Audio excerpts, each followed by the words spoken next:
এই যে একটা চার্টে দিছি ভাইয়া, লা-শাতিলিয়ার নীতি, এই একটা লা-শাতিলিয়ার নীতি, জারণ বিজারণ সহ আজকের ক্লাসটা করলে তোমার 10 মার্কস কনফার্ম হবে। আই অ্যাসিউর ইউ, গ ঘতে তোমাকে এই চ্যাপ্টার থেকে আর কেউ আটকাইতে পারবে না। এই ক্লাসে এমন ভাবে জারণ বিজারণ লেখা টেকনিক বলে দিছি যে টিচার তোমার খাতা থেকে অবশ্যই ফিদা হতে বাধ্য, তোমাকে অবশ্যই এক্সট্রা মার্কস দিতে বাধ্য, এইখানে না দিক অন্য কোশ্চেনে দিবে।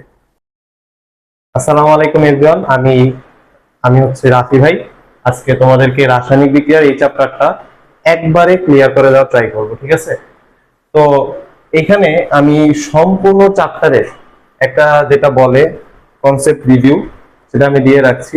এই জিনিসটা তোমরা একটা স্ক্রিনশট দিতে পারো, অথবা যেটা আমি সাজেস্ট করব খাতায় লেখো, কারণ খাতায় না লিখে স্ক্রিনশট শুধু জমাই হবে, এটা আসলে আর কোনো কাজে আসবে না। সবাই এটা কাইন্ডলি একটু পজ করে খাতায় লিখে নিবে। তো সামনে যাদের হচ্ছে এক্সাম আছে, সবাই এই জিনিসটা দেখে একবার চোখ বুলে নিতে পারবে যে চ্যাপ্টারটা আসলে কি আছে। আশা করি সবাই লিখছো এই জিনিসটা, ঠিক আছে? আমি আরেকবার সরে যাচ্ছি। ওকে, তো রাসায়নিক বিক্রিয়া অনেকের কাছে এই চ্যাপ্টারটা ভয়ের, তবে আজকে অত ডিটেলসে যদি আমি আলোচনা নাও করি, এতটুকু অ্যাসিউর করবো যেন তোমরা সবাই আজকে ক্লাসের পরে একবারে 10 মার্কস কনফার্ম করতে পারো। এই চ্যাপ্টারে যে ইম্পর্টেন্ট টপিকস, একবারে ইম্পর্টেন্ট টপিক, সেটা হচ্ছে লা-শাতিলিয়ার নীতি। ভাইয়া, এই চ্যাপ্টারের এই টপিকটা এতটা ইম্পর্টেন্ট, তোমাদের ইন্টারমিডিয়েটেও এই জিনিসটা ইম্পর্টেন্ট, এবং এসএসসি তে তাহলে বুঝতে পারতেছো কি পরিমাণের ইম্পর্টেন্ট। এবং প্রতি বছর কোনো না কোনো বোর্ডে এখান থেকে কোশ্চেন আসবে মাস্ট। আর এরপরে হচ্ছে যেটা ইম্পর্টেন্ট, সেটা হচ্ছে এই যে রেডক্স বিক্রিয়া, নন রেডক্স বিক্রিয়া, এটা ইলেকট্রন স্থানান্তর, মানে হচ্ছে জারণ বিজারণ বিক্রিয়া, ঠিক আছে? আচ্ছা, তো এখানে আমি এগুলো একটু এখন মুছে দিব।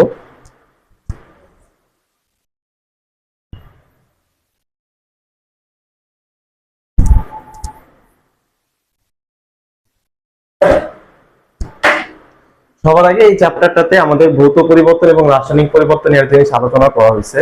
তো আমার কাছে একটা, এখানে দেখো, 1 কাপ পানি আছে। এটা হচ্ছে মেইনলি তোমার বরফ পানি, সাপোজ এখানে বরফ আছে, এবং এটা তোমার যখন মেল্টিং হয়ে গলে গিয়ে এটা যখন তরলে কনভার্ট হবে, তখন দেখবে এটা চারপাশে পানি জমা হইতেছে। এই যে পরিবর্তনটা বরফ থেকে পানিতে কনভার্ট হচ্ছে, এটা কিন্তু তোমার আসলে ভৌত পরিবর্তন।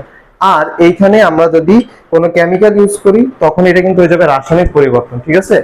মানে যেখানে কেমিক্যাল রিঅ্যাকশন হয় সেটা হচ্ছে রাসায়নিক পরিবর্তন, যেটা আমরা চোখে দেখতে পারি বা আমাদের চারপাশে হইতেছে, এটা হচ্ছে ভৌত পরিবর্তন, ঠিক আছে? আচ্ছা, এরপরে হচ্ছে আমি এখানে দেখাইছি প্রত্যেকটা টাইপ, তোমরা এখন দেখবা খাতায় লিখে থাকলে। রাসায়নিক বিক্রিয়া প্রথমটা হচ্ছে বিক্রিয়ার দিক অনুযায়ী দুই ভাগে ভাগ করা যায়, একটা হচ্ছে উভমুখী আর একটা হচ্ছে একমুখী। তো একমুখী বিক্রিয়া আসলে কোনোটাই না, মূলত উভমুখী বিক্রিয়াই বলা চলে, কারণ যে সকল বিক্রিয়াকে আমরা একমুখী বলবো সেগুলো মূলত তোমার কি উভমুখী, বাট রেটটা খুবই, মানে বিক্রিয়ার হার খুবই খুবই স্লো। উভমুখী কি একমুখী কি, চলো একটা এক্সাম্পল দেই। ধরো আমার কাছে ক্যালসিয়াম CaCO3 এই জিনিসটা আছে, এটাকে আমি তাপ দিলাম, এটা হয়ে যাবে আমার CaO প্লাস সলিড, আর হচ্ছে কার্বন ডাই অক্সাইড গ্যাস। ওকে, তো এই জিনিসটা আমার তৈরি হইলো। এটাকে আমরা বলতেছি কি ভাইয়া? একমুখী বিক্রিয়া। দেখো এটা কিন্তু তোমার একবার বিক্রিয়াটা হচ্ছে, এটা কিন্তু পিছনে ব্যাক আসতেছে না। মানে উপমুখী কোনটা, যেটা হচ্ছে তোমার পিছনে ব্যাক আসবে। যেমন আমি তোমার বলি CH3OH প্লাস CH3COOH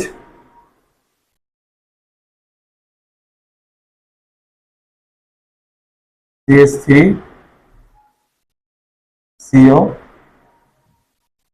C2H, ঠিক আছে? এই জিনিসটা C2H5। তো এইখানে দেখো এই যৌগটা হচ্ছে আমাদের এই দুইটার যোগফল, ঠিক আছে? এবং এটা কিন্তু এখানে পানিও হবে, এখানে কিন্তু সীমাবদ্ধ না, এটা কিন্তু ধরো এখানে তৈরি হইলো, তখন আবার এই যৌগটা, ঠিক আছে, এই যৌগটা আবার কি করবে? এই যৌগটা পানির সাথে বিক্রিয়া করে আবার এখানে ফেরত আসবে। বুঝতে পারছো?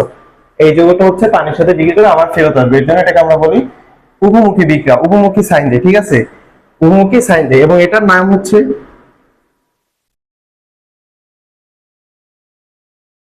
Mithil ethanoate ester, methyl ethanoate ester, ঠিক আছে? আচ্ছা, তো এখানে এই যৌগটার নাম হচ্ছে আমরা ফর্মিক অ্যাসিড বলি বা বলি। এটা হচ্ছে তোমার ইথানয়িক অ্যাসিড, এবং এটা হচ্ছে কি আমাদের মিথানল। মিথানল এবং ইথানয়িক অ্যাসিড বিক্রিয়া করে এই এস্টারটা তৈরি করে। এস্টার তোমাদের জৈব যৌগেও নাই, এই এস্টারটা তৈরি করে তো এই দুইটা বিক্রিয়া করে আবার হচ্ছে এখানে যখন ব্যাক আসতেছে তখন এটা হচ্ছে উভমুখী, এটা হচ্ছে একমুখী। এটা আসলে বুঝতে পারছো, যেটা হচ্ছে তোমার একবার বিক্রিয়া হবে আর যেটা হচ্ছে কি উৎপাদটা আবার বিক্রিয়া করে আবার বিক্রিয়া কনভার্ট হবে, এটা হচ্ছে উভমুখী। তো ভাইয়া উভমুখী হওয়ার জন্য আমার কিছু শর্ত আছে।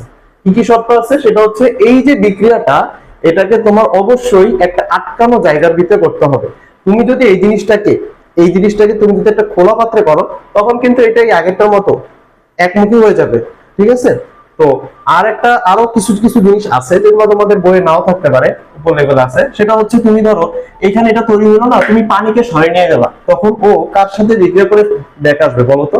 তুমি পানিকে যখন সরে নিয়ে যাবা তখন আর কারোর সাথে বিক্রিয়া করতে পারবে না। এই হচ্ছে কি উৎপাদ চড়ায় ফেলা।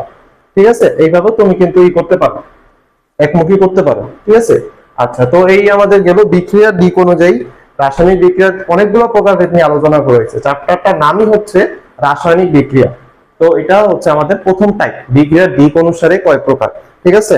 এরপরে আমরা তাপের পরিবর্তন অনুযায়ী কয় প্রকার সেটা আমরা দেখব। তাপের পরিবর্তন অনুযায়ী, তাপের পরিবর্তন খাতার উপরে টাইটেল দাও তাপের পরিবর্তন অনুযায়ী। এটা হচ্ছে তোমার তাপোৎপাদী, আরেকটা হচ্ছে কি তোমার তাপহারী। তাপহারী, এই দুইটা হচ্ছে তোমার বিক্রিয়া। তো তাপোৎপাদী বিক্রিয়া আমি যদি একটা দেই, সেটা হচ্ছে example N2 plus H2 equals to NH3 plus Dalic minus 92 kilojoule. এখানে দেখতে হবে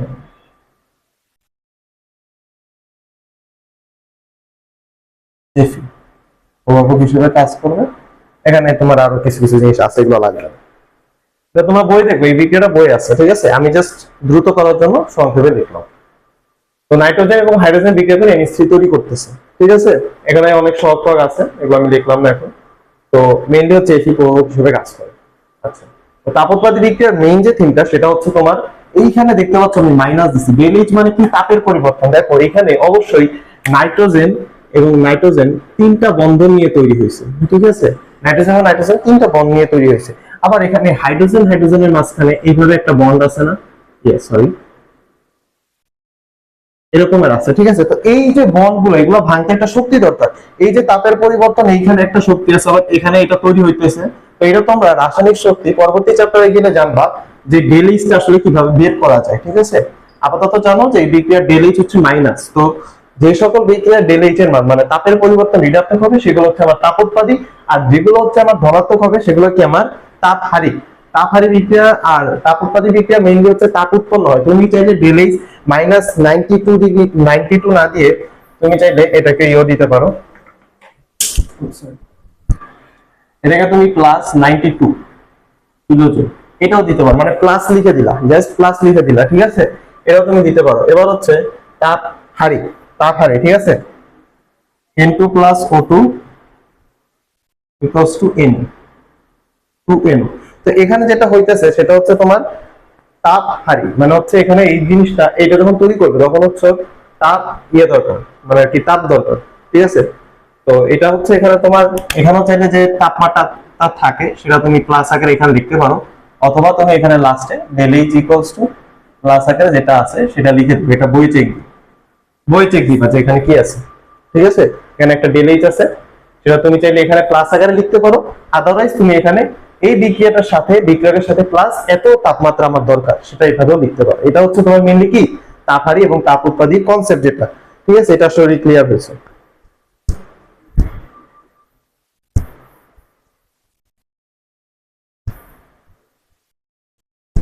তো ভাইয়া কনসেপ্ট গুলা আমি কিন্তু জাস্ট ওভারভিউ করে যাচ্ছি। আজকে ক্লাসে আমার মেইন টার্গেট কোনগুলো জানো? মেইন টার্গেট হচ্ছে জারণ বিজারণ বিক্রিয়া, একটা যুগপৎ বিক্রিয়া, লাসাতিরিয়ার নীতি। এই দুইটা জিনিস খুবই সুন্দরভাবে ক্লিয়ার করে দেওয়া, কারণ এইটা থেকেই প্রতি বছর কোশ্চেন করে। তুমি যদি এই দুইটা জিনিস ভালো মতো ক্লিয়ার করতে পারো, দ্যাটস এনাফ। বাকিগুলো আমি জাস্ট তোমাদের কনসেপ্টে যাতে একটু ডেভেলপ হয় তার জন্য একটু বুঝাইতেছি। ঠিক আছে? তো দেখো আমরা দেখলাম দুইটা টাইপ, তাপের উপরে ভিত্তি করে, দিকের উপরে ভিত্তি করে। এবার আমরা দেখবো হচ্ছে তোমার ইলেকট্রন স্থানান্তরের উপরে ভিত্তি করে। কিসের উপরে? ইলেকট্রন স্থানান্তর। ইলেকট্রন স্থানান্তর, একটা হচ্ছে রিডক্স, আরেকটা হচ্ছে তোমার নন রিডক্স। তো রিডক্স আর নন রিডক্স কি? রিডক্স হচ্ছে ইলেকট্রন আদান প্রদান, আদান প্রদান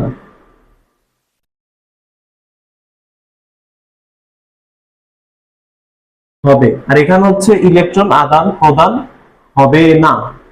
তো ঠিক আছে ভাইয়া, রিডক্স মানে কি ইলেকট্রন আদান প্রদান হবে, আর নন রিডক্স মানে কি ইলেকট্রন আদান প্রদান হবে না। আমি কিছু কিছু তোমরা দেখবা যে প্রথমে আমি যে চার্ট দিছি ওখানে দিছি যে রেডক্স বিক্রিয়া কি কয় প্রকার, নন রেডক্স কয় প্রকার, এগুলো আমি দিছি, ঠিক আছে।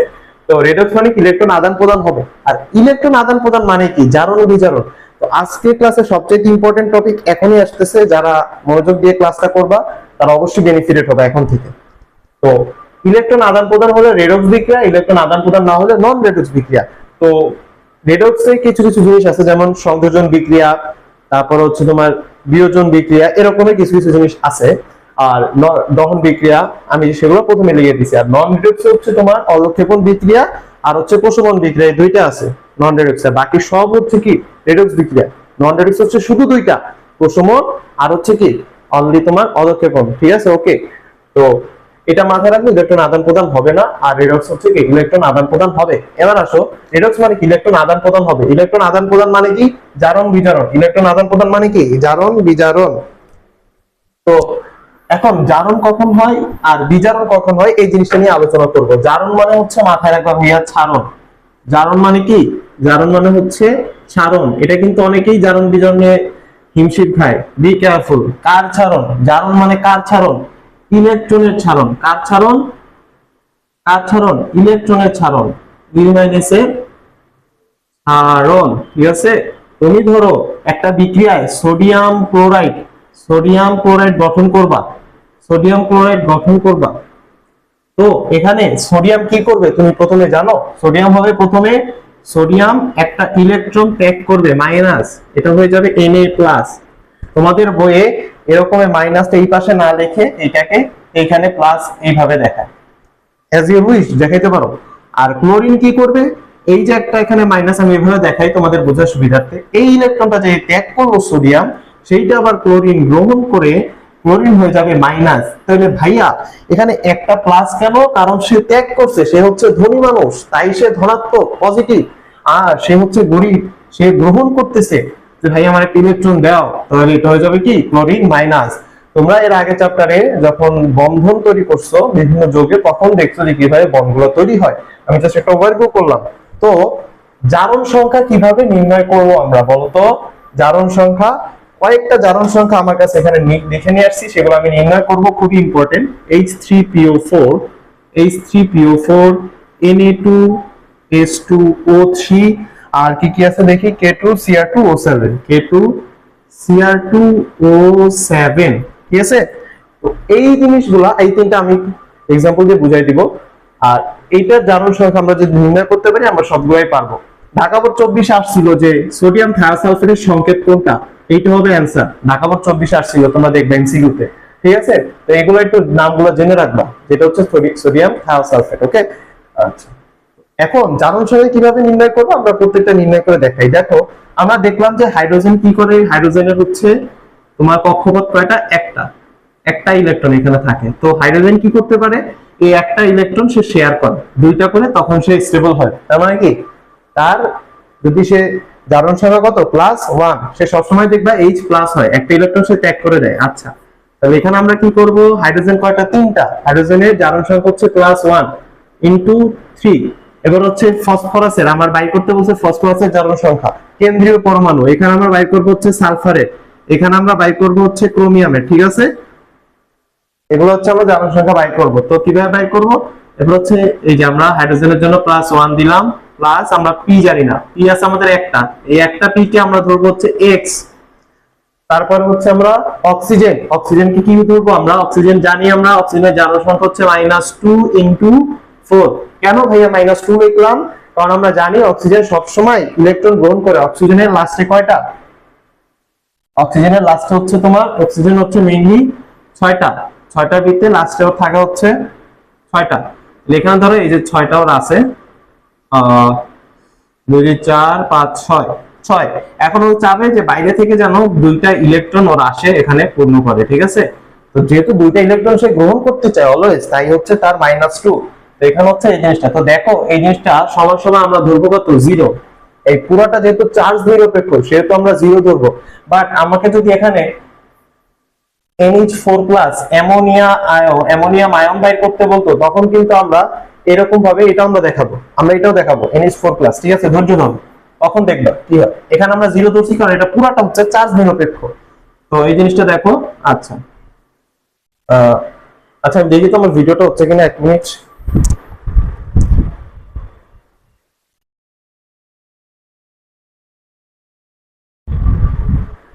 ওকে, ভিডিওটা হচ্ছে। তো দেখো এটা আমাদের এটা আসবে ক্যালকুলেটর। এখন আমার হাতে ক্যালকুলেটর নেই, এখানে মুখোমুখি হিসাব করি। দেখো এটা কত হবে, 3 + x, আর এটা হচ্ছে 4 দুগুণে 8 -8 সমান সমান 0। তাহলে 3 আর 8 ভাগ করলে হচ্ছে -5। তাহলে এখানে আমার হয়ে যাবে কত, x সমান সমান +5, ঠিক আছে? প্লাসটা অবশ্যই দিতে হবে। তো দেখো ভাই আমরা 3 নম্বর, এটা কিন্তু 3 মার্কস আসে বোর্ডে, 3 মার্কস আসে প্লাস এমসিকিউ তে আসে। তারপর হচ্ছে আমরা Na2SO3 এটার জন্য বাই করব। আসো এটার জন্য বাই করি আমরা। সোডিয়াম, তোমরা বলো সোডিয়াম কি করে? সোডিয়াম হচ্ছে প্লাস আয়ন, Na+, তাই হচ্ছে জারণ সংখ্যা কত, +1, ঠিক আছে? +1। মাথায় রাখবা জারণ সংখ্যা যোজনের ভিত্তিতে পার্থক্য কি, জারণ সংখ্যা এবং যোজনের ভিত্তিতে পার্থক্য আমরা এটার পরেই দেখাবো। +1 * 2, সোডিয়াম আছে কয়টা, 2টা। এবার হচ্ছে আমাদের সালফার বাইর করতে বলছে, খুবই ইম্পর্টেন্ট, খুবই ইম্পর্টেন্ট। দেখো সালফারে আমরা x ধরবো, সালফার আছে কয়টা, 2টা, তাই আমরা এখানে 2x, 2x প্লাস অক্সিজেন হচ্ছে আমার -2 * 3 সমান সমান আমরা চার্জ নিরপেক্ষ, তাই আমরা এটাকে 0 ধরলাম। তো এটা আমার হয়ে যাবে কত, 2 + 2x - 6 = 0। এখানে আমার হবে -4, ওই পাশে গেলে হয়ে যাবে +4, x = +4/2 = +2। That's okay. তাহলে এখানে সালফারের জারণ সংখ্যা কত, +2। এবার এইটা তোমরা নিজেরা হোমওয়ার্ক করবে, এইটা নিজেরা হোমওয়ার্ক করবা। আচ্ছা আরেকটা দেখি যারা হচ্ছে আপার লেভেল, যারা আপার লেভেলে, আচ্ছা থাক এটা আমার দেওয়ার দরকার নেই, এটা হচ্ছে উপরে ইন্টারমিডিয়েট, ঠিক আছে? আচ্ছা তো এইটা তোমরা জাস্ট এসডব্লিউ করবা, এগুলো হচ্ছে তোমাদের সব বইই আছে, দেখবা বাইরে থেকে কিছু দিচ্ছে। আচ্ছা তো জারণ সংখ্যা কিভাবে বের করতে হয়, আশা করি এরপরে আর কোনো প্রবলেম থাকবে না। তো জারণ সংখ্যা বের করা শিখলাম। এবার আমরা দেখবো হচ্ছে তোমার জারণ সংখ্যা যোজনী ভিত্তিতে পার্থক্য কি, জারণ ভার্সেস হচ্ছে কি জারণ সংখ্যা আর হচ্ছে আমার যোজনী। 1 নম্বর, এটা দ্বারা আমরা বোঝাই হচ্ছে কি ইলেকট্রন আদান প্রদান, আদান প্রদান, ঠিক আছে? ইলেকট্রন আদান প্রদানের সংখ্যা, ঠিক আছে? আচ্ছা আর যোজনী হচ্ছে অলওয়েজ ফিক্সড, সেটা হচ্ছে কি যৌগ গঠনের ক্ষমতা, ক্ষমতা।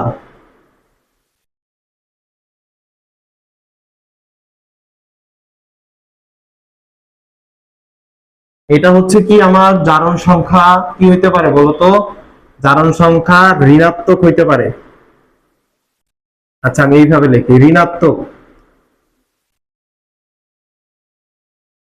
ঋণাত্মক এটা পারে না। এটা হচ্ছে ভগ্নাংশ,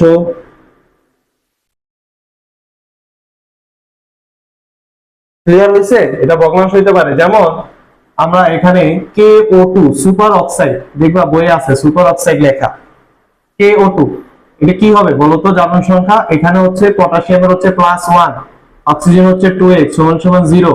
তাহলে এবার তুমি অক্সিজেনের কত পাবা, -½ তাহলে কি ভগ্নাংশ হইলো ঋণাত্মক হইলো, দুইটাই হইলো, ঠিক আছে? দুইটাই হলো, এখানে গুণ না, এখানে হচ্ছে প্লাস, দুইটাই হলো, ঠিক আছে? এইটা আসলে বুঝতে পারছো যে ঋণাত্মক হইতে পারে, তারপর হচ্ছে কি হইতে পারে, ভগ্নাংশ হইতে পারে। বা যোজনী, অক্সিজেনের যোজনী আমি কিন্তু তোমার কি ধরছি বলতো, অক্সিজেনের যোজনী আমি কিন্তু অলওয়েজ 2 ধরবো, -2 ধরবো, ঠিক আছে? আচ্ছা এর বাইরে আরো কিছু পার্থক্য আছে, সেগুলো তোমরা দেখে নিবা। তো যোজনী হলো জারণ সংখ্যা, পার্থক্য হলো। এবার আমরা জারণ মানে তো বুঝলাম যে ইলেকট্রন ছাড়ন, আর বিজারণ মানে কি। এবার আমরা আরেকটা কনসেপ্ট শিখবো, সেটা হচ্ছে বিজারণ। বা এবার মনে করো যেটা বললাম গ নম্বরের জন্য ইম্পর্টেন্ট, এটা হচ্ছে আরো মার্কা মারা ইম্পর্টেন্ট, ইম্পর্টেন্টের উপরে ইম্পর্টেন্ট, সেটা হচ্ছে জারণ বিজারণ একসাথে আমি লিখতেছি। জারণ মানে হচ্ছে ইলেকট্রন ছাড়ন। আর ওই যে আমরা NaCl গঠনের সময় দেখলাম যে ক্লোরিন কি করছিল, ক্লোরিন হচ্ছে একটা ইলেকট্রন গ্রহণ করে ক্লোরিন মাইনাস হইলো না, এই যে গ্রহণ করলো এটা কি আমার বলতো, এইটা হচ্ছে আমার বিজারণ। তাহলে আমরা এইটা কিভাবে মনে রাখবো, অনেক অনেক ভাবে মনে রাখে ভাই, এটা এত ইসের দরকার নাই যে কোনটা কি, চর্চা করতে করতে এমনি হয়ে যাবে, ঠিক আছে। তো জারণ মানে হচ্ছে কি তোমার ই মাইনাস ছাড়ন, ই মাইনাস ছাড়ন, ঠিক আছে। তাহলে কে ইলেকট্রন ছাড়ে, যে হচ্ছে বিজারক। আমি একটা সিম্পলি তোমার ইয়া দেই যে এখানে NaCl আমি যখন গঠন করব তখন হচ্ছে আমার Na+Cl-, এখানে মুক্ত অবস্থায় যেহেতু আছে এটারও জিরো এটারও জিরো, এটারও কি ইলেকট্রন আদান প্রদান জিরোটা করছে, এটাও জিরোটা, এখানে হচ্ছে ইলেকট্রন ত্যাগ করছে এবং এই হচ্ছে গ্রহণ করছে, তাই মাইনাস। তো ভাইয়া এখানে যেহেতু এই সোডিয়ামের কি ঘটছে, জারণ ঘটছে, তাই আমরা এখানে লিখবো যে জারণ। আর এই সোডিয়ামটা কি ভাইয়া বলতো, আমার সোডিয়ামটা হচ্ছে বিজারক, যার জারণ ঘটে সে হচ্ছে উল্টা বিজারক, বিজারণ না কিন্তু বিজারক উল্টা। আর এই ব্যাটার কি বলছে বলতো, এই ব্যাটার ঘটছে হচ্ছে বিজারণ, বিজারণ। তার মানে কি এই একে এ হচ্ছে কি আমার জারক, উল্টা প্রসেস, উল্টা নেম, বিজারণ জারক, জারণ বিজারক, জারণ বিজারক, ঠিক আছে। এই জিনিসটা একটু যদি তোমরা লিখে রাখো খাতায় কাজে লাগবে, ঠিক আছে। আচ্ছা, তো এটা দেখলা। এখন তোমাদের পরীক্ষায় যেটা সবচেয়ে বেশি আসে, একটা রিঅ্যাকশন দিবে, দিয়ে বলবে যে এটা একটা জারণ বিজারণ বিক্রিয়া ব্যাখ্যা করো, এটা জারণ বিজারণ একটা যুগপৎ বিক্রিয়া ব্যাখ্যা করো। তো সবার আগে আমি বলে নিতে চাই জারণ বিজারণ যুগপৎ বিক্রিয়া এই জিনিসটা মানে কি, যুগপৎ মানে কি, যুগপৎ মানে হচ্ছে যুগপৎ বিক্রিয়া, এটা মানে হচ্ছে কি একই সাথে, একই সাথে, একই সাথে তোমার কি ঘটবে, জারণ প্লাস বিজারণ, বিজারণ। হ্যাঁ, হয় তোমার হচ্ছে নন রেডক্স ইলেকট্রন আদান প্রদান হবে না, আর নাহলে তোমার যদি ইলেকট্রন আদান প্রদান হয় সেই ক্ষেত্রে তোমার মাস্ট একটা জারণ ঘটলে আরেকটা বিজারণ ঘটতেই হবে, কারণ তুমি ইলেকট্রনটা যে ত্যাগ করলা সেই ইলেকট্রনটা তোমার কই যাবে বলো, তুমি যে ইলেকট্রন ত্যাগ করলা সেটা অবশ্যই একজনকে গ্রহণ করতে হবে, গ্রহণ করা মানে কি বিজারণ। ওকে ওকে, তো যুগপৎ মানে কি জারণ বিজারণ একসাথে ঘটবে, এইটাই জাস্ট প্রমাণ করতে হবে, যেভাবে দেখাইলাম ওইভাবে জাস্ট দেখাবা, জারণও ঘটছে একটা বিক্রিয়ায়, বিজারণও ঘটছে, এর চাইতে সহজ জিনিস আর নাই। তো কতগুলো কোশ্চেন আমার কাছে এখানে আমি নিয়ে আসছি, সেগুলো আমি এক এক করে এখানে লিখবো আর হচ্ছে সেগুলো তোমাদের দেখাবো। তো একটা হচ্ছে চট্টগ্রাম বোর্ড 24, তোমাদের কাছে যাদের বই আছে একটু দেখতে পারো, চট্টগ্রাম বোর্ড 2024 আসছে বোর্ড কোশ্চেন ভাই, আমি কিন্তু বানায় কিছু বলতেছি না, বোর্ড কোশ্চেন। তো দেখি তো আমার এখানে কি আছে, একটু দেখি। FeCl3 plus H2S, FeCl2 plus HCl plus S। তো তোমার হচ্ছে এই জিনিসটা তোমার পরীক্ষা এরকম দেওয়া থাকবে, অন্যথায় তোমার পরীক্ষায় এখানে ধরো এখানে একটা A দিয়ে দিল, এখানে একটা তোমার B দিয়ে দিল, এখানে তোমার আর কিছুই দিল না, হইতে পারে এখানে লাস্টে তোমার এখানে HCl দিতেও পারে আর কিছু নাও দিতে পারে, তোমার এখান থেকে বুঝতে হবে কি হবে।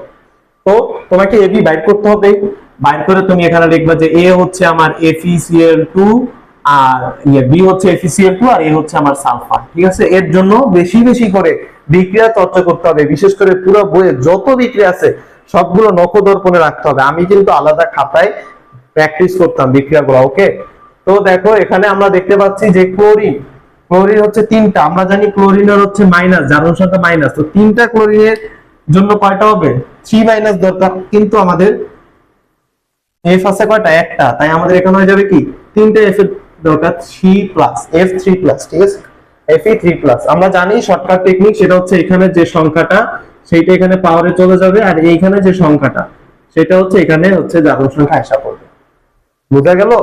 মানে ক্লোরিনের যে সংখ্যা সেটা এখানে জারণ সংখ্যা হয়ে যাবে, আর এই আয়রনের যে সংখ্যাটা সেটা হচ্ছে এখানে ঋণাত্মক হয়ে মাইনাস হয়ে যাবে, ঠিক আছে। তো এই জিনিসটা আমরা টেকনিকের জায়গায় থাকুক, আমরা সিকিউতে কিভাবে অ্যান্সার করবো সেইটা দেখো।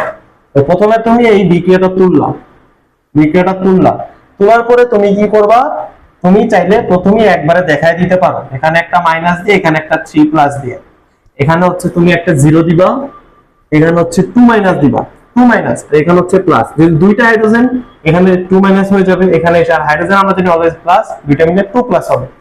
আচ্ছা, Fe2 প্লাস, যেহেতু ক্লোরিন হচ্ছে দুইটা, একটা যদি মাইনাস হয় দুইটা ক্লোরিনে 2 মাইনাস, 2 মাইনাসের জন্য একটা Fe কে আমাদের 2 প্লাস দরকার, এটা এখানে এসে পড়বে আর Fe জিনিসটা এখানে চলে যাবে। ওকে, আচ্ছা এই হচ্ছে আমার, এইভাবে তুমি লিখলা পাওয়ার সহ লিখে এই জিনিসটাকে এইভাবে নিয়ে এইভাবে দিবা। ভাইয়া দেখো তো পাওয়ার কি আমার কমছে না, পাওয়ার কমা মানে কি, তুমি এইগুলোও লিখবা, সেটা হচ্ছে দর্শকায়ন বাদ দিয়ে পাই, দর্শকায়ন বাদ দিয়ে কি পাই আমরা পাই হচ্ছে Fe3+, তারপর হচ্ছে আমার দর্শকায়ন কোনটা দেখো তো, দর্শকায়ন মানে হচ্ছে যার আয়নের কোনো চেঞ্জ হয় না। আয়ন দেখো ক্লোরিনের মাইনাস ছিল, মাইনাস আছে, তাহলে এটা কি দর্শকায়ন, এটা চেঞ্জ হয় না কোনো, তাই আমরা এটাকে এখানে লিখবো না। প্লাস হাইড্রোজেন, আমরা এখানে দেখি ক্লোরিনের মাইনাস, হাইড্রোজেনের হচ্ছে প্লাস, ঠিক আছে। হাইড্রোজেনের দেখো এখানেও প্লাস এখানেও প্লাস, চেঞ্জ হয়েছে হয় নাই, তাহলে আমরা হাইড্রোজেনও বা।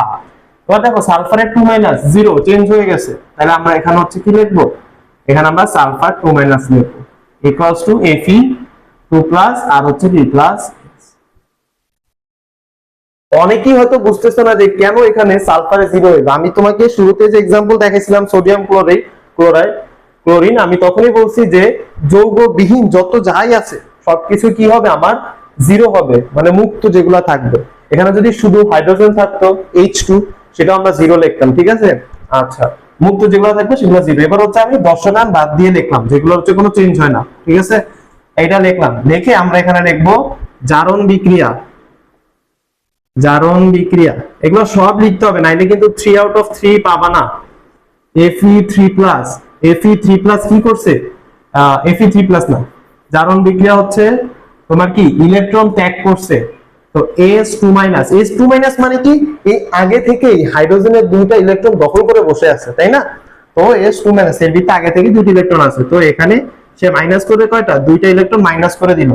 তো আমরা সংখ্যা রেখা থেকে আমরা জানি এই হচ্ছে আমাদের সংখ্যা রেখা, এখানে যদি 0 হয় -1 -2, দুইটা বাদ গেলে আমাদের এই দিক থেকে আসবে, তারপর হচ্ছে +1 +2, ঠিক আছে এইভাবে।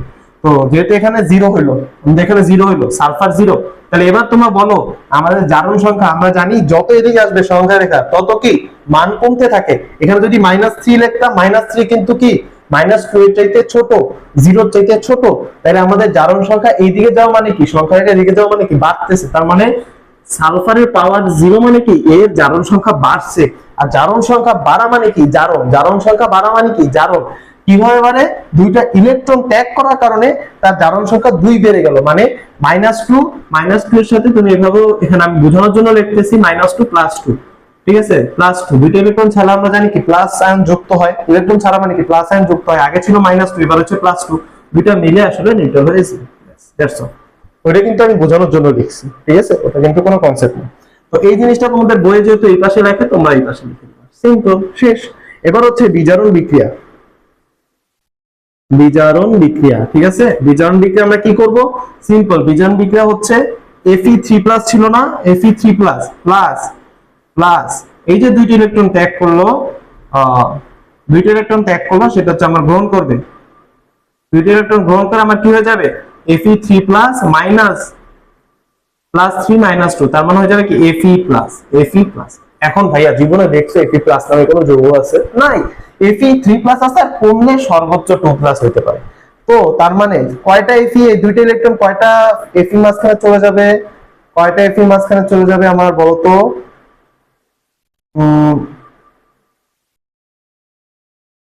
এই দুইটা Fe আমার চলে যাবে হচ্ছে কি কয়টা Fe মাঝখানে, দুইটা Fe মাঝখানে, তাহলে 2 Fe+, ঠিক আছে।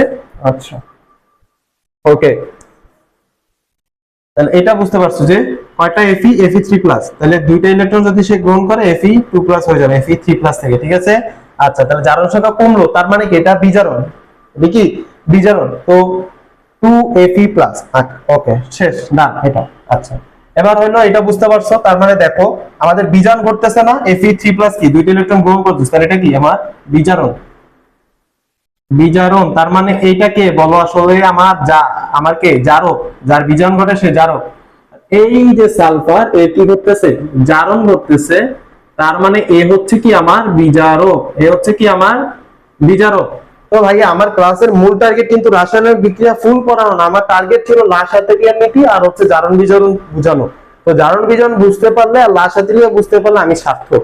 লাসাতেলিয়া যদি বুঝো এরপরই লাসাতেলিয়া পড়ো, এটা বুঝতে পারছো আশা করি যে কিভাবে জারণ বিজারণ হয়।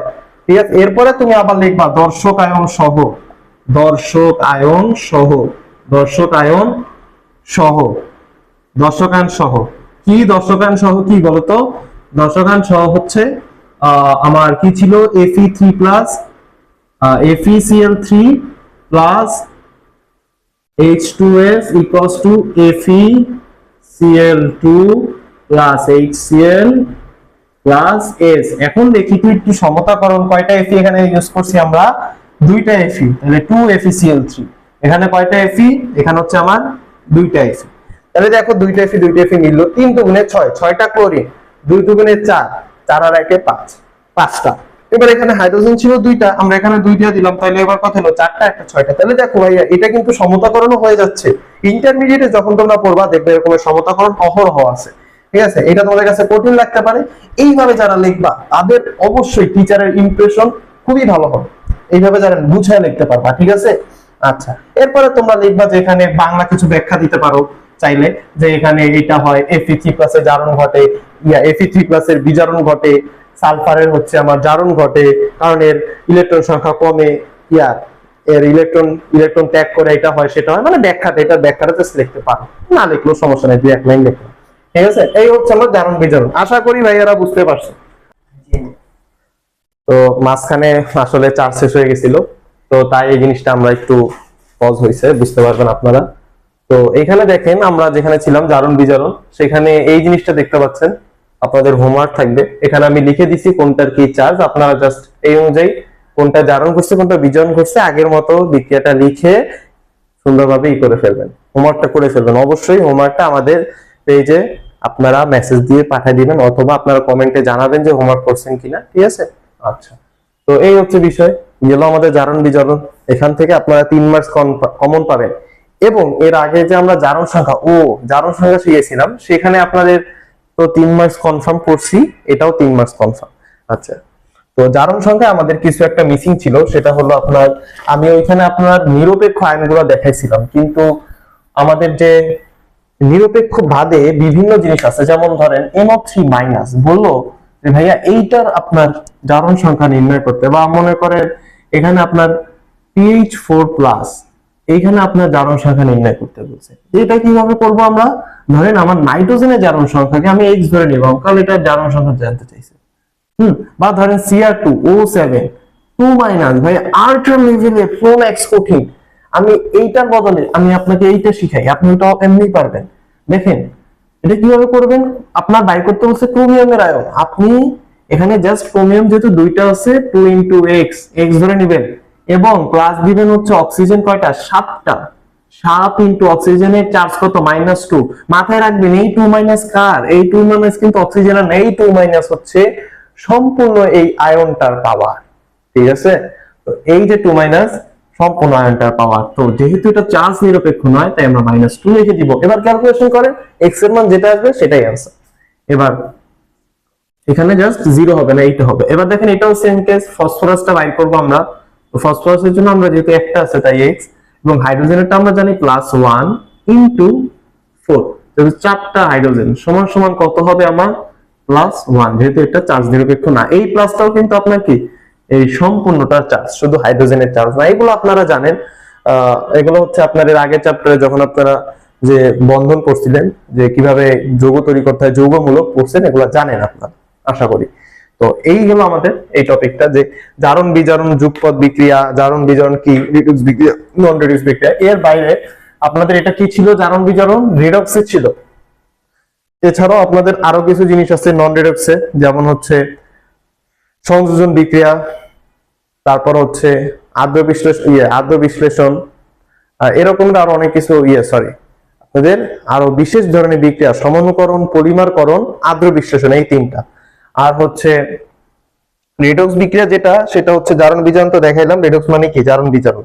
তো এইখানে জারণ বিজারণে কি কি বিক্রিয়া হয়? সংযোজন হয়, তারপর হচ্ছে আপনার বিয়োজন হয়, তারপর হচ্ছে দহন হয়, আর হচ্ছে কি আপনার প্রতিস্থাপন হয়। ঠিক আছে, তো এই বিক্রিয়াগুলো আমরা আবার অন্য একটা ভিডিওতে আপনাকে এই প্রকারভেদগুলো বুঝাবো। আজকে শুধু 10 মার্কস কনফার্ম। এখান থেকে নন রেডক্সে অধক্ষেপণ বিক্রিয়া আছে, এটা কয়েকবার আসছে, তো এটা আমাদের আরেকটা ভিডিওতে যাবে।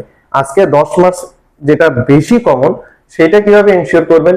জারণ সংখ্যা নির্ণয়, জারণ বিজারণ যুগপৎ বিক্রিয়া, এবং লাস্টে 4 মার্কসে যেটা আসে সেটা হচ্ছে কি আপনার, সেটা হচ্ছে লা-শাতিলিয়ার নীতি।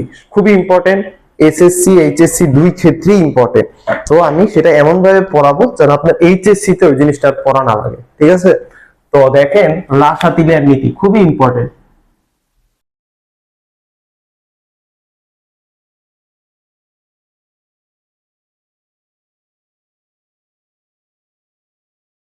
লা-শাতিলিয়ার নীতি। তো আমরা যে এর আগে একটা এক্সাম্পল দিছিলাম, আপনাদের মনে আছে কিনা?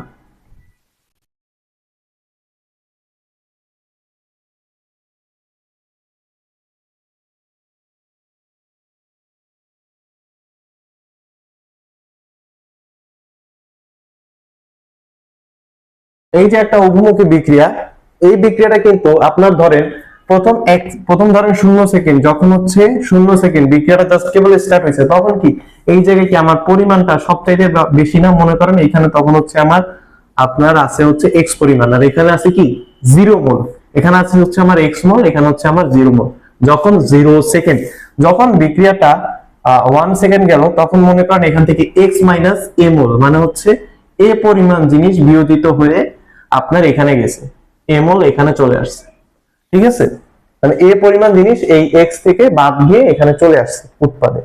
সেম ভাবে একটা সময় পর ধরেন আপনার 3 সেকেন্ড 10 সেকেন্ড, মনে করেন টি সেকেন্ড পর এইখানে আপনার যতটুকু ভাঙতেছে এখান থেকে আবার ঠিক ততটুকুই ঘটতেছে, মানে পিছনে আসতেছে। তাহলে এ এ আসতেছে, এবার আবার এ আবার এই H2 এর সাথে বিক্রিয়া করে এমল এখানে আবার আসবে। ঠিক আছে, তো যখন এদিকে যাওয়া এবং আসা দুইটাই সেম, এদিকে যাবে ধরেন আপনার এক্স মাইনাস বি, আবার এদিকে গেল এক্স মাইনাস বি, গিয়ে এখানে আপনার কি হলো? বি পরিমাণ হলো, বি পরিমাণ হলো। আবার এখান থেকে আপনার কি আবার যখন আসবে, তখন হচ্ছে কি আপনার একই একই হারে x minus b, x minus b আসবে। ঠিক আছে, এইটা আপনার আশা করি বুঝতে পারছেন। মানে আমি যেটা বোঝাতে চাচ্ছি, এটা হচ্ছে আপনাদের জন্য একটু কঠিন হয়ে যাবে, আমি আরেকটু সহজভাবে বুঝাই। যে ধরেন যে এটা একটা টি সেকেন্ড পরে এইখানে যে হারে ভাঙবে, ধরেন এক্স হারে ভাঙবে, এক্স হারে ভাঙবে, মানে এক্স হারে উৎপাদ হবে, উৎপাদ এক্স হারে উৎপাদ কোন দিকে? এদিকে। আবার ঠিকই এক্স হারে, এটা কি এক্স হারে উৎপাদ কোন দিকে যাবে? এদিকে। আর এক্স হারে বিক্রিয়া, এক্স হারে বিক্রিয়া। এই যে দেখেন একটা নির্দিষ্ট সময় পরে এইখানে যতটুকু আপনার তৈরি হবে ঠিক ততটুকু আবার কি ফেরত আসবে, মানে হারটা আপনার সমান। দেখা গেল এখান থেকে তৈরি হলো জিনিসটা, আবার এখানে আসলো, মানে কোনো চেঞ্জই হচ্ছে না। প্রথম প্রথম কিন্তু এই পাশটা আপনার খালি ছিল, ঠিক আছে, এই পাশটা খালি ছিল। তখন ধরেন একটা ইন্ডাস্ট্রিয়ালে আপনি বড় একটা মেশিনে বিক্রিয়ক গুলো দিলেন, আরেকটা মেশিনে উৎপাদ, তো বিক্রিয়ক গুলো ভাঙতে ভাঙতে উৎপাদ তৈরি হয়ে গেল। প্রথম প্রথম দেখতে পাবো বাহ অনেকগুলো উৎপাদ হয়েছে, বাট একটা টাইম পরে গিয়ে উৎপাদ গুলো আবার সেম হারে এখানে ফেরত আসতেছে। তো যাচ্ছে আসছে যাচ্ছে আসছে সেম, তখন আর বলবে যে না কোনো চেঞ্জ হয় না। তখন এই সাম্যাবস্থায় কি কি নিয়ামক আছে? তাপ, চাপ, ঘনমাত্রা। ভাইয়া নিয়ামক কি কি? নিয়ামক একটু রেখে রাখেন। নিয়ামক আমার কি কি? তাপ, চাপ, ঘনমাত্রা। ঠিক আছে, এটা হচ্ছে নিয়ামক। আরেকটা আছে হচ্ছে কি? প্রভাবক। প্রভাবক। ঠিক আছে, প্রভাবক এক বিক্রিয়ার ক্ষেত্রে এক একটা। তো এগুলো হচ্ছে নিয়ামক। তো দেখেন প্রভাবকেরও একটা বিক্রিয়ার উপরে প্রভাব থাকে, সেম ভাবে সাম্যাবস্থায় এই নিয়ামকে তাপ, চাপ এবং ঘনমাত্রারও একটা প্রভাব থাকে, সেম কেস। ঠিক আছে, তো তাপ, চাপ এবং ঘনমাত্রার প্রভাবটা আমরা যখন হচ্ছে সাম্যাবস্থায়, এই যে যখন এই জিনিসটা সেম থাকে, তখন এই বিক্রিয়ার তাপ, চাপ এবং ঘনমাত্রা যখন আমরা পরিবর্তন করব, তখন বিক্রিয়া তো সবসময় একটা রাবারকে আপনি টান দিবেন, ও আবার সাম্যাবস্থায় ফিরে আসতে যাবে। তো এই জিনিসটা বিক্রিয়াও চাই কি, যে যখন ওর আমরা তাপ বাড়াবো বা চাপ বাড়াবো, তখন ওকে মানে ও আবার চায় যে আমি সাম্যাবস্থায় আগে যে চাপটা ছিল, আগে যে তাপ ছিল, সেই জায়গায় ফিরে আসতে। বুঝতে পারছেন? তো আগের জায়গায় ফেরত আসতে হলে ওকে যা করা প্রয়োজন সেটাও করবে। ও সাম্যাবস্থার পরিবর্তন ঘটায় এমন ভাবে পরিবর্তন করবে যেন এই তাপ ধরেন বাড়াইছি, ও তাপটাকে কমাই দিবে। যদি এটা তাপ হারি হয়, তার মানে কি এদিকে আপনার তাপটা কমতেছে, এইদিকে উৎপাদের তাপ কমতেছে, আমি তাপ বাড়াইলে তখন ও কি করবো, ও ওদিকে যাবে, মানে উৎপাদের দিকে যাবে। এবং উৎপাদের দিকে যাওয়ার ফলে তাপমাত্রাটা কমবে, তাপটা কমবে, কমার ফলে ওর যে আগের তাপ সেটা আসলো, আগের তাপে ফিরে আসলো, আবার সাম্যাবস্থায় আসলো, তখন আবার তাপ দিব। তো এইভাবে কি করতে পারি আমরা চাইলে, এই উৎপাদ এটা কিন্তু আমরা ম্যাক্সিমাইজ করতে পারি। ঠিক আছে, একবারে ম্যাক্সিমাম উৎপাদটা পাইতে পারি এইভাবে। ঠিক আছে, আচ্ছা। তখন একটা পর্যায়ে গিয়ে গিয়ে তো বিক্রিয়া আপনার স্থবির হয়ে যাচ্ছে, তখন বিক্রিয়াটাকে আবার কন্টিনিউ করার জন্য এই প্রসেসটা অবলম্বন করা হয়। তো এখানে আমি আপনাদেরকে যে জিনিসগুলো, তাপ, চাপ, ঘনমাত্রা, এই তিনটার প্রভাব আপনার আসে, যে পরীক্ষায় একটা রিঅ্যাকশন দিয়ে দিল, বলবে যে এই বিক্রিয়ার উপরে তাপের প্রভাব, চাপের প্রভাব এবং হচ্ছে ঘনমাত্রার প্রভাব, এটা আলোচনা করো। ঠিক আছে, তো এখানে আমি তিনটে নিয়ে আলোচনা করব। তো আমি কতগুলো রিঅ্যাকশন নিয়ে আসছি যেগুলো নিয়ে আমি আলোচনা করব। তো রিঅ্যাকশন গুলো আমি লিখি। রিঅ্যাকশন গুলো, ও একটা জিনিস আমি মিস করছি এখানে, মাত্র দেখলাম, সেটা হচ্ছে আপনার এখানে একটা গ্রাফ আছে, বইয়ের ভিতরে গ্রাফটা একটু বুঝিয়ে দিই। দুইটা গ্রাফ আছে, দুইটা গ্রাফ আছে। ঠিক আছে, দুইটা গ্রাফ আছে। একটা হচ্ছে আপনার এখানে ঘনমাত্রা, ঘনমাত্রা ওই যেটা আমি মুখে বলছি ভাইয়া, ওইটা এখানে গ্রাফ দেওয়া আছে, ঘনমাত্রা। এখানে হচ্ছে আপনার সময়, সময়, আর এখানে হচ্ছে কি আপনার হার, বিক্রিয়ার হার, বিক্রিয়ার হার। দেখেন এইখান থেকে আপনার হচ্ছে কি, এখান থেকে একটা যাবে, এই যে বাঁকা হইলো, এই যে এটা হচ্ছে কি আপনার সম্মুখ বিক্রিয়া, সম্মুখ, সম্মুখ মানে নরমালি যেটা আসলে উৎপাদ হয়। এটা হচ্ছে পশ্চাৎ, পশ্চাৎ বিক্রিয়াও আস্তে আস্তে বাড়তেছে, পশ্চাতের হারও বাড়তেছে, বাড়তে বাড়তে মানে সম্মুখ বিক্রিয়ার হার কি আস্তে আস্তে প্রথম দিকে সর্বোচ্চ থাকে, একবার ধাপ করে উৎপাদ তৈরি হয়ে যায়, এরপর আস্তে আস্তে হারটা কমতে থাকে, উৎপাদ আর হইতে চায় না। আর পশ্চাৎ বিক্রিয়া কি, প্রথম দিকে কি উৎপাদ আছে যে পশ্চাৎ হবে, এর জন্য প্রথম দিকে একবারে জিরো, বাট প্রথম দিকে কিন্তু বিক্রিয়ক আপনার কিন্তু হাইস থাকে, তাই উৎপাদটা একবারে চলে যায় এখানে। আর এখানে পশ্চাৎ বিক্রিয়ায় যখন পি সমান জিরো, তখন কি আপনার পশ্চাৎ বিক্রিয়ার ক্ষেত্রে আমরা জানি কোনো উৎপাদ থাকে না, দেখে পশ্চাৎ হইতে পারে না। তাই এখান থেকে আস্তে আস্তে যখন উৎপাদ হয়, তখন আস্তে আস্তে বাড়তে বাড়তে এক পর্যায়ে গিয়ে সম্মুখ যে হারে তৈরি হয়, সম্মুখ বিক্রিয়ার হারও যেটা হয়, পশ্চাৎ বিক্রিয়ার হারও সেইটা হয়, একবারে সেম থাকে, এই সময়গুলো একবারে সেম।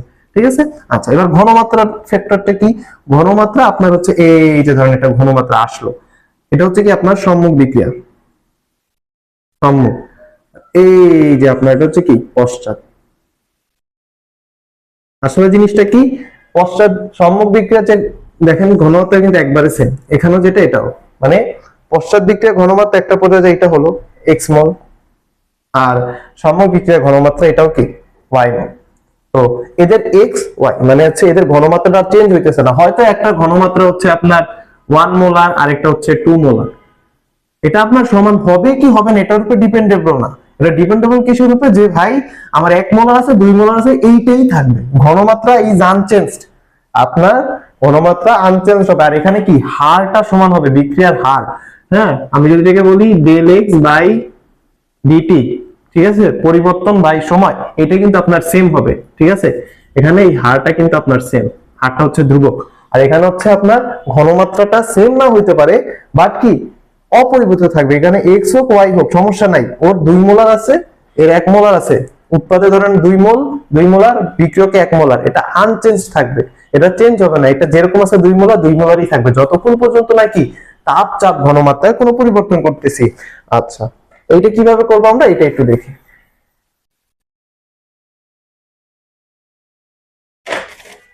হ্যাঁ, তাপের ঘনমাত্রা,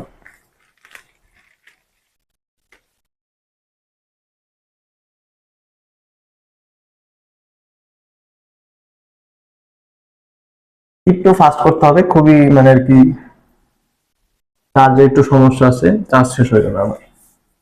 আচ্ছা, এই হচ্ছে আমার তাপের জন্য, এটা কি আমরা এখন তাপের, তাপের প্রভাব নিয়ে আলোচনা করবো, তাপের প্রভাব। ভাইয়া ক্লাসের শুরুতে আমি আপনাদেরকে শিখাইছিলাম যে কোনটা তাপ হারি কোনটা তাপ হারি না, সেইটা একটু আলোচনা করতে। তো কোন এটা কি আপনারা বলতে পারবেন এটা তাপ হারি না তাপ উৎপাদী? অবভিয়াসলি ভাইয়া এটা কি আমার তাপ উৎপাদী, কারণ এখানে তাপ তৈরি হচ্ছে। এখানে আমরা ডেল এস টা চাইলে এভাবে না দিয়ে এভাবে ডেল এস সমান সমান মাইনাস দিতে পারি, যেহেতু তাপ তৈরি হচ্ছে। আচ্ছা, তাপ উৎপাদী হলে কি হবে? আপনার যে সম্মুখমুখী বিক্রিয়া, এইদিকে কি হচ্ছে? আপনার তাপ উৎপন্ন হচ্ছে। বুঝছেন? কিন্তু পরে বইয়ে কিন্তু পেঁচানো লাগবে, বইয়ে আপনার এই জিনিসটা খুবই পেঁচানো ভাবে দেওয়া, বুঝতে হবে। এইদিকে কি আপনার তাপ উৎপন্ন হচ্ছে, যত ডিগ্রি দিকে যাচ্ছে তাপ উৎপন্ন হচ্ছে। আর এইদিকে কি, এইদিকে কি তাপটা কমতেছে, উল্টা বিক্রিয়া, উল্টা প্রসেস। তো যখন আপনি সম্মুখ বিক্রিয়া, যখন আপনি তাপ দিবেন তখন কি এদিকে তাপ হচ্ছে, এদিকে আপনি যখন সাম্যাবস্থায় তাপ দিলেন, এখান থেকে আপনি ধরেন তাপ দিলেন সাম্যাবস্থায়, ঠিক আছে, সাম্যাবস্থায় তাপ দিলেন, এদিকে তো তাপ তৈরি হচ্ছে। বিক্রিয়ার ওদিকে কেন যাবে? ও তো চাবে যেন যে আমার তো এদিকে তাপ তৈরি হইতেছে, আমারে আরো তাপ দিছে, আমি যেন আবার সাম্যাবস্থায় ফিরে আসতে পারি। তার জন্য কি ওকে তাপ কমাইতে হবে, ওকে তাপ কমাইতে হবে। এর জন্য ও কি করবে? ও পিছনে চলে আসবে। যেদিকে ও তাপ কমে, আপনার এই বিক্রিয়াটা যদি হয় আপনার তাপোৎপাদী কি সম্মুখমুখীটা, আর হচ্ছে পশ্চাৎমুখীটা কি আপনার তাপহারী। ভাইয়া বুঝতে খুবই সমস্যা হবে জানি, কয়েকবার পজ করে দেখেন। পশ্চাৎ বিক্রিয়াটা হচ্ছে আমার তাপহারী। আমি যখন তাপ দিব তখন এই বিক্রিয়াটা চাবে আগের অবস্থায় ফিরে আসতে। ও তখন কি করবে? ও এদিকে যাইতেছিল, তাপ উৎপন্ন করতেছিল, এবং একটা পর্যায়ে সাম্যাবস্থা মানে কি, এদিকে যে হারে যায় এদিকেও সে হারে আসে, এদিকে যে হারে যাইতেছে এদিকেও সেই একই হারে ভাঙতেছে, তৈরি হচ্ছে, ভাঙতেছে। তো এই সময় আপনি যখন তাপটা দিবেন তখন কি করবে? ও এদিকে বেশি বেশি ভাঙা শুরু করবে, কারণ ওর এদিকে তাপ তৈরি হচ্ছে। ও তাপ কমাইতে চাবে, তখন ও কি করবে? বেশি বেশি ভাঙা শুরু করবে। আর যদি আপনি কি করেন, তাপ মাইনাস করে দেন, ঠিক আছে, তাপ যখন আপনি কমাই দিবেন তখন কি হবে? ওর এদিকে তাপ কমতেছে, যেদিকে তাপ তৈরি হচ্ছে ওদিকে চাপ দিতে হবে। ওর বেশি বেশি তাপ তৈরি করবে যেন সাম্যাবস্থায় থাকতে পারে। বুঝতে পারছেন যে কেন তাপ উৎপাদী বিক্রিয়া? যখন আপনার হচ্ছে তাপ কমায় দিবেন তখন হচ্ছে কি এদিকে চলে যাবে, বিক্রিয়াটা ডান দিকে হবে। তো এটাকে আপনার বলতে পারেন তাপ দিলে। আমি এখানে তাপ হারি একটা বক্স তৈরি করি, এখানে আছে ধরে লাস্টে একটা বক্সে দেখাবো যে কি কি হবে। ঠিক আছে, এটা তো বুঝতে পারছেন বিক্রিয়া ডানে যাবে। আচ্ছা আচ্ছা, তাহলে এই হচ্ছে আপনার বিষয়। তাহলে আপনারা কি লিখবেন? যে সাম্য অবস্থা, উৎপাদ বেশি তৈরি হবে, বা বিক্রিয়াটা হচ্ছে আপনার বামে যাবে। উৎপাদ মানে কি বামে যাওয়া, সাম্য বামে চলে যাওয়া। তো আমরা তাপ উৎপাদী বিক্রিয়া কিভাবে সর্বোচ্চ উৎপাদ পাইতে পারি? তাপ কমায়, তাপ উৎপাদী বিক্রিয়ায় তাপ কমায় আমরা সর্বোচ্চ উৎপাদ পাইতে পারি। আর তাপ হারি বিক্রিয়ার ক্ষেত্রে, তাপ হারি বিক্রিয়া যদি হইতো, তাপ হারি হইতো, তখন আপনারা কি করতেন? তখন কি আপনার উৎপাদে তাপ বেশি, উৎপাদ প্লাস তাপ, উৎপাদ প্লাস কি ডেলেজ বা তাপ, আর এখানে হচ্ছে বিক্রিয়ক। এরকমের হইতো না, এইখানে আপনার ডেলেজ থাকতো, বা ডেলেজটা এখানে আমরা বলতে পারি ডেলেজ সমান সমান প্লাস ভি, পজিটিভ। তখন কি আপনার এদিকে আপনার তাপটা কমতেছে, তখন আপনি তাপ দিলে তাপ কমানোর জন্য উৎপাদ বাড়বে। তাইলে আপনি যখন তাপ হারি বিক্রিয়ার কথা চিন্তা করবেন, তাপ কমাইলে সর্বোচ্চ উৎপাদ। আর যখন আপনি তাপ উৎপাদীর কথা চিন্তা করবেন তখন কি হবে? তাপ কমাইলে মানে হচ্ছে তাপ কমাইলে হচ্ছে আপনার কি সর্বোচ্চ উৎপাদ। আর তাপ হারির ক্ষেত্রে কি তাপ দিতে হবে, কারণ এদিকে তাপ কমাই দিবে, সাম্যাবস্থায় আসার জন্য সে তাপ কমাই দেওয়ার জন্য আবার সে এদিকে যাবে, উৎপাদের দিকে যাবে। তখন হচ্ছে কি আপনার কি তাপ হারি হবে। এত কষ্ট করে বুঝাইলাম, তারপর যদি না বুঝেন আপনাকে ভিডিওটা পজ করে আবার দেখতে হবে। আর লাস্টে, ভিডিওর লাস্টে আমি এই পুরো জিনিসটাকে একটা চার্টের ভিতরে আপনাদেরকে দেখাবো, ঠিক আছে? আচ্ছা, তাপের প্রভাব এবার হচ্ছে আমরা দেখবো কি চাপের প্রভাবের জন্য অবশ্যই শর্ত হচ্ছে আপনার গ্যাস হইতে হবে। অবশ্যই কি গ্যাস হতে হবে, গ্যাস হতে হবে। দেখি তো চার্জের কি অবস্থা।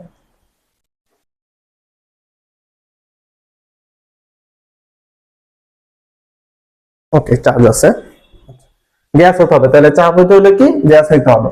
ওকে, গ্যাস হইতে হলে আমাদের এখন আমরা এখানে দেখি গ্যাসের জন্য কি সূত্র আছে, সেটা হচ্ছে নাইট্রোজেন প্লাস অক্সিজেন,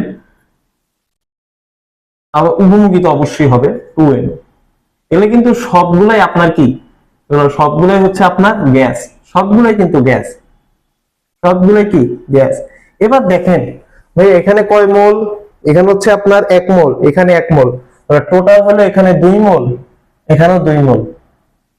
এইটার জন্য আসলে চাপের প্রভাব কাজ করবে না।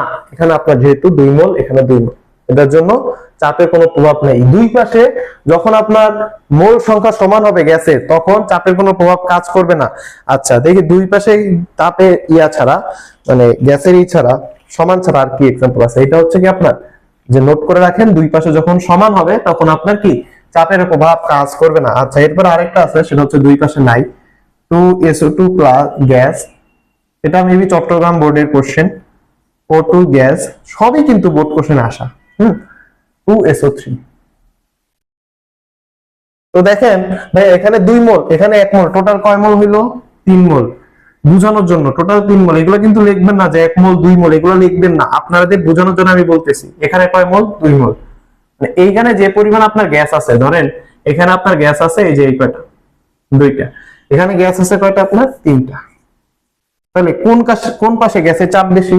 কোন পাশে? এই পাশে অবভিয়াসলি চাপ বেশি, এই পাশে। তার মানে কি আপনার সম্মুখ বিক্রিয়ায় কি চাপটা আসলে কমতেছে, চাপ কমে। আর পশ্চাৎ বিক্রিয়ায় কি বলেন তো? চাপ বাড়ে, চাপ বাড়ে, চাপ বাড়ে, চাপ কমে। ভাইয়া আগের গুলো আমি বলে দিছি কিভাবে এক্সামে লিখবেন, বাট এটা কিন্তু বোঝানোর জন্য। চাপ কমে, এগুলো কিন্তু আবার এক্সামে লিখবেন না। তাহলে চাপ কমে কোন জায়গায়? সাম্য, মানে সম্মুখমুখীতে। আর চাপ বাড়ে হচ্ছে পশ্চাৎমুখীতে। এখন যখন চাপ কমা বাড়া, সামনে যতটুকু যাইতেছে পিছনে ঠিক ততটুকু হারে আসতেছে, এমন অবস্থায় বিক্রিয়া যখন স্থবির হয়ে গেছে, তখন আমরা জানি যে এই যে সম্মুখমুখীতে চাপ কমতেছে। তখন আমি যদি চাপ কমায় দেই, আমি যদি চাপ আরো কমায় দেই, তখন কি করবে? তখন কি সাম্যাবস্থায় ফেরত? ভাই আপনি সোজা হিসাব করেন যে আপনার কাছে, 1 মিনিট, এই জিনিসটা আছে একটু সুবিধা হবে বুঝাইতে। এই যে দেখেন একটা একটা রাবার, এই যে আমি টান দিলাম না, খেয়াল করেন, এই যে টান দিলাম, টান দেওয়ার ফলে কি করলো? এইটা কিন্তু আমার হাতে একটা বল প্রয়োগ করে আবার সাম্যাবস্থায় চলে যাইতে চাচ্ছে, ঠিক আছে? তো এই কি করবে? আমি যে টান দিলাম এটাকে প্রশমন করার জন্য আমার হাতে একটা বল প্রয়োগ করতেছে। আমি কিন্তু ছিঁড়তে গেলে আমার হাতে ব্যথা পাচ্ছি, ছিঁড়তে গেলে হাতে ব্যথা পাচ্ছি। কারণ কি? এ হচ্ছে চাইতেছে যে যে করেই হোক আবার সাম্যাবস্থায় চলে যাইতে, বুঝতে পারছো? তো এই বিক্রিয়াও এর জন্য আমাকে ব্যথা দিতেছে, আমার বিপরীত প্রতিক্রিয়া বল করতেছে যাতে সে সাম্যাবস্থায় যাইতে পারে।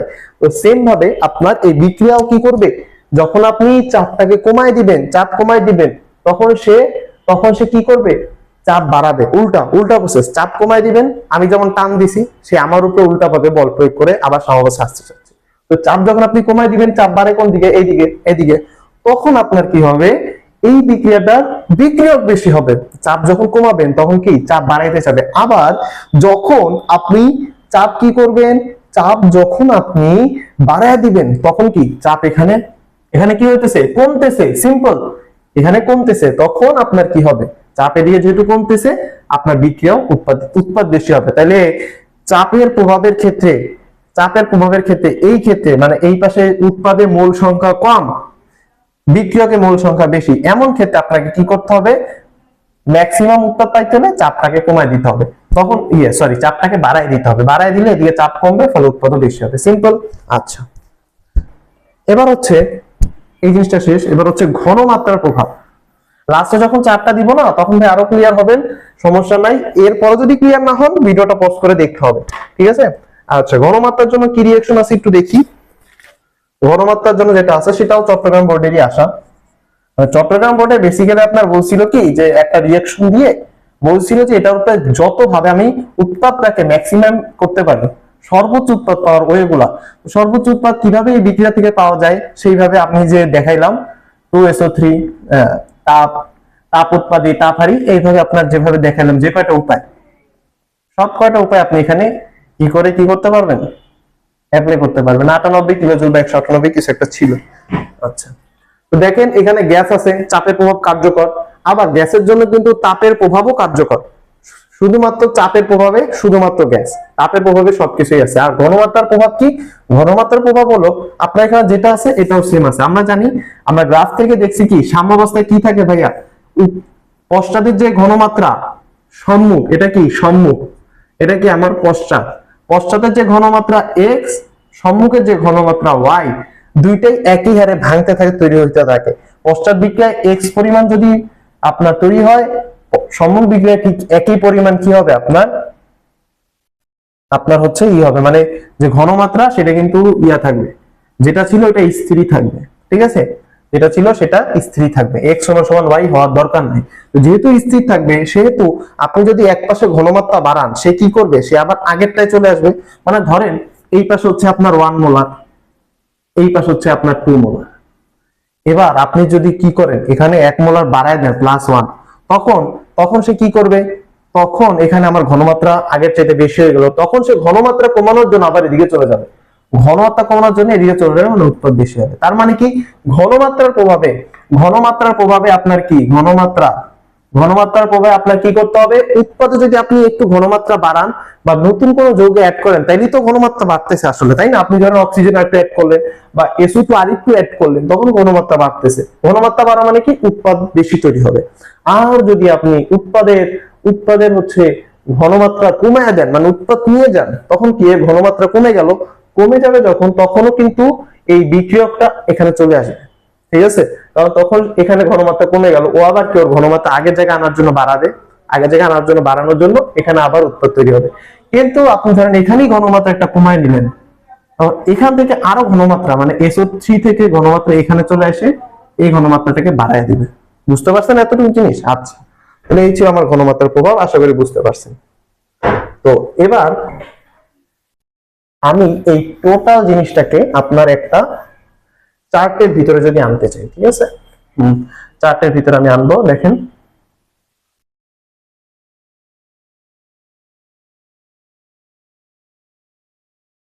তাপের প্রভাব, প্রথমে হচ্ছে তাপের প্রভাব। তাপ, তাপ কয় প্রকার আমার, তাপোৎপাদী, তাপোৎপাদী, তাপোৎপাদী আর হচ্ছে আপনার কি, তাপোৎপাদী। তাপ দিলে, তাপ দিলে, তাপ দিলে কি বলেন তো, বিক্রিয়া, বিক্রিয়া কি হবে, তাপ যখন আমরা তাপোৎপাদী দিব তখন কি ওই পাশে আপনার তাপ তৈরি হচ্ছে, তাপ দিলে মানে কি তাপ কমবে, তখন বিক্রিয়া হবে পশ্চাৎ, বিক্রিয়া হবে কি পশ্চাৎমুখী, বিক্রিয়া হবে পশ্চাৎমুখী। মানে কি, মানে হচ্ছে সাম্য বামে আসবে, পশ্চাৎ মানে কি সাম্য বামে, সাম্য বামে। ঠিক আছে, এই হচ্ছে আপনার বিষয়।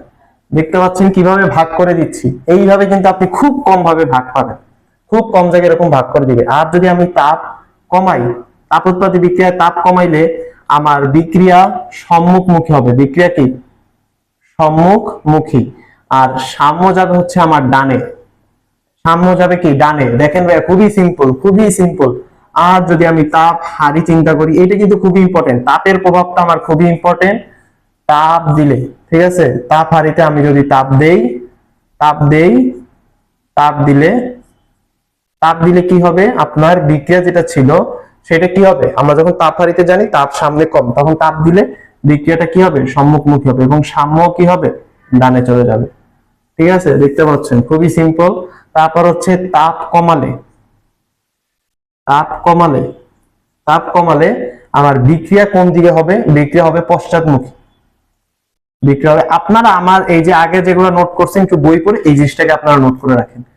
ঠিক আছে, পশ্চাৎমুখী একটু বুঝে বুঝে যদি এই জিনিসটা নোট করেন, তাহলে আশা করি আপনার আর সমস্যা হবে না। আর সাম্য যাবে হচ্ছে আপনার বামে, মানে তাপ হারি বিক্রিয়া কি, এদিকে যেহেতু উৎপাদের দিকে তাপ কমে যায়, মানে উৎপাদের তাপ বাড়ে আর ওদিকে তাপ কমে, এর জন্য হচ্ছে যেহেতু তাপ বাড়ে, তাপ কমাইলে তাপ বাড়ানোর মাধ্যমে উল্টা প্রসেসের মাধ্যমে সে আবার সাম্যাবস্থায় আসবে। আচ্ছা, চাপ কি, চাপ, চাপ, চাপের প্রভাব কি, চাপের প্রভাব হচ্ছে আপনি ধরেন আহ উৎপাদের, উৎপাদে বেশি হলে, উৎপাদে বেশি হলে এক কেস চাপ আমরা দেখছি 2 মোল বা 1 মোল। আর যদি বিক্রিয়কে বেশি হবে, বিক্রিয়কে বেশি হলে আরেক কেস। ঠিক আছে, আমার যদি উৎপাদে বেশি হয় সেক্ষেত্রে আমি কি করব, উৎপাদে যদি আমার বেশি হয়, উৎপাদে বেশি হয়, একটু বেশি জায়গা রাখা লাগতো, উৎপাদে ধরেন বেশি হলো, এই একটা কেস।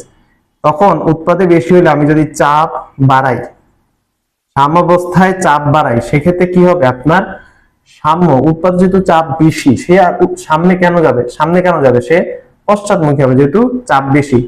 আর সাম্য তাহলে কই যাবে, সাম্য বামে। আর যদি আমি চাপ কমাই, চাপ কমাই, তাহলে চাপ বাড়ানোর জন্য, চাপ বাড়ানোর জন্য বিক্রিয়া হবে হচ্ছে আপনার কি সম্মুখমুখী, ঠিক আছে, সম্মুখমুখী। আর সাম্য যাবে হচ্ছে আপনার কি, ডানে।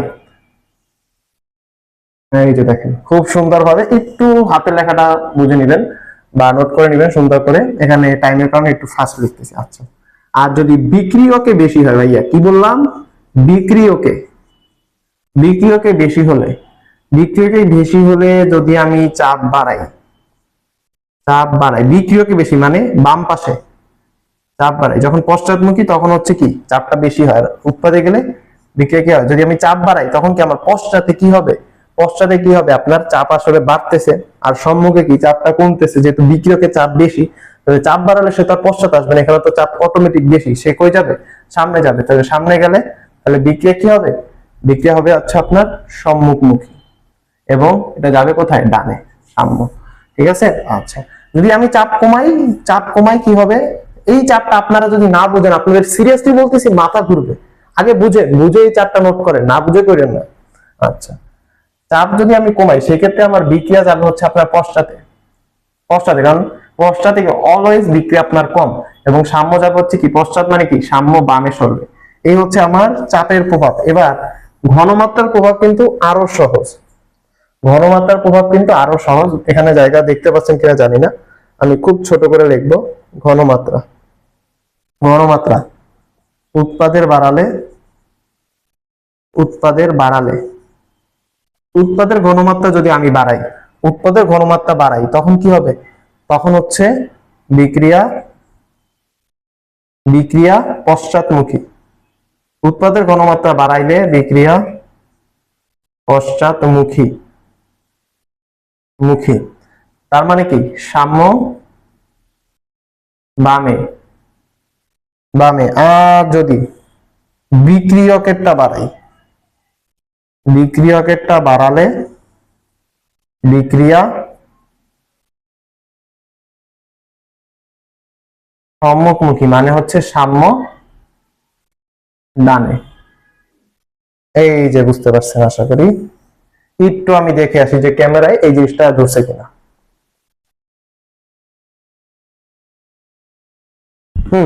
বেশ ভালোই ধরছে এবং আরো জায়গা আছে। তার মানে কি, আমি যদি আপনার এখানে বিক্রিয়কে বাড়ালে, এবার আপনার সেম প্রসেস, উৎপাদে যদি কমাই সেক্ষেত্রে এটা আপনারা বাসায় লিখে ফেলবেন উল্টাভাবে। ঠিক আছে, এই চারটা ভাইয়া এইভাবে যে গুছিয়ে দিলাম চার্টে, এটা আপনি কয় জায়গায় পাবেন আমি জানি না, বাট আমার এখানে পাইবেন। এবং পরীক্ষার হলে আপনি যখন কোনো একটা অ্যান্সার এই চারটা লিখতে পারবেন, যতটুকু চাবেন, ধরেন আপনার শুধু তাপের জন্য চাইছে, আপনি এতটুকু লিখবেন, আপনি ব্যাখ্যা তো লিখলেন, পাশাপাশি এইটা লিখলেন, আপনার উপরে টিচার অবশ্যই বেশি ইন্টারেস্ট হবে। ঠিক আছে, তো এই জিনিসটা মাথায় রেখে এই চ্যাপ্টারের সবচেয়ে ইম্পর্টেন্ট টপিক এই লাসাপিলিয়ার নীতি, এই জিনিসটা আমি বুঝাই দিলাম। ঠিক আছে, এর বাইরে এই চ্যাপ্টারে আরেকটা জিনিস আছে, সেটা হচ্ছে আপনার লোহায় মরিচা পড়া। ঠিক আছে, লোহায় মরিচা পড়া, সেটা হচ্ছে আমরা সংযোজন বিক্রিয়া যে পার্টটা আছে ওই পার্টের সাথে বা ওই পার্টের সাথে আমরা ইনক্লুড করব। এই পার্টে আমরা কি কি দেখলাম, জারণ বিজারণ বিক্রিয়া, যুগপৎ বিক্রিয়া, প্লাস হচ্ছে লাসাপিলিয়ার নীতি। আর প্রথম দিকে যতটুকু এই লাসাপিলিয়া এবং জারণ বিজারণ বোঝানোর জন্য আমার যতটুকু দরকার ছিল ঠিক ততটুকু বুঝাইলাম। ব্যাস, আপনার এখান থেকে 10 মার্ক, মানে ক খর জন্য ওই ভিডিওটা দেখবেন, এবং হচ্ছে আপনি এখান থেকে কি করবেন, গ এবং ঘ, এটা আসবে ঘ নম্বরে, তাহলে আপনার 7 মার্ক কনফার্ম। আর আমরা ওই ভিডিওটাতে যে আলোচনা করব ক খ নিয়ে, সেটা হচ্ছে কি আপনার বাকি 3 মার্কস কনফার্ম, ব্যাস 10 মার্কস। ঠিক আছে। আচ্ছা, তো আশা করি ভিডিওটা ভালো লাগছে, অবশ্যই ভালো লাগলে একটা লাইক এবং শেয়ার করে দিবেন, এবং চ্যানেলটাকে অবশ্যই সাবস্ক্রাইব করবেন। ধন্যবাদ সকলকে।